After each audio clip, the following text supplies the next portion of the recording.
Avant même d'être capable d'écrire, eh bien, je racontais des histoires à ma mère, dont elle prenait note, et ensemble, on fabriquait des livres. Et je pense que c'est là vraiment que tout s'est joué pour les années à venir. Mon envie de raconter des histoires, elle est apparue très tôt et je pense que comme tous les enfants, j'étais beaucoup dans la narration orale et spontanée de récits.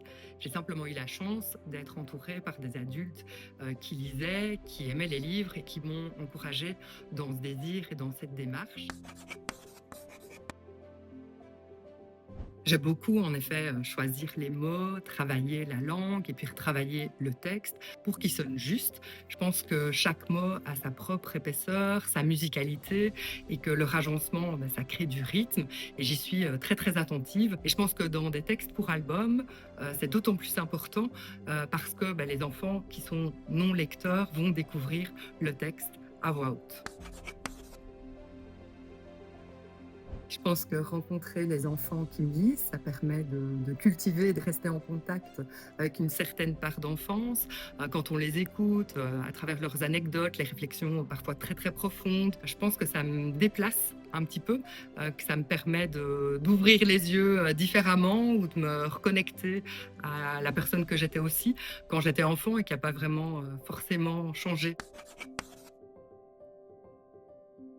Les explications qui se donnaient par, les enfants dans Comment on fait les adultes, je les ai toutes inventées et ça m'a demandé quand même pas mal d'heures de travail. Le texte, il s'est construit, pas à pas, morceau après morceau et il a connu vraiment plusieurs versions et puis grâce à l'accompagnement de mon éditeur, Christophe Tranchant, on a revu un peu les choses autrement pour vraiment essayer que chaque suggestion des enfants, chaque hypothèse qu'ils posent, témoigne du rapport qu'ils avaient avec les adultes et que donc elle se construise sur base des caractéristiques en fait des adultes, de la manière dont ils les percevaient, de leurs défauts et de leurs grandes qualités. Et on a ajusté de cette manière-là, tout en veillant à ce que ça reste farfelu et drôle.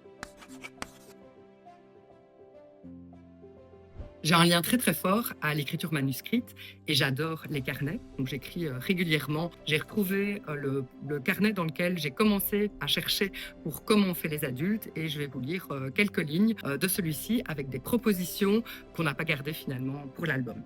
Alors sûrement qu'ils viennent d'une planète lointaine, à quelques galaxies d'ici, il n'y a qu'à regarder leur tête, ou alors qu'un éminent scientifique a cherché les molécules les plus bizarres qu'il a assemblées pour donner leur allure fatiguée et toujours pressée. Donc voilà, ici, ce sont les premiers mots qui ont été posés pour l'album.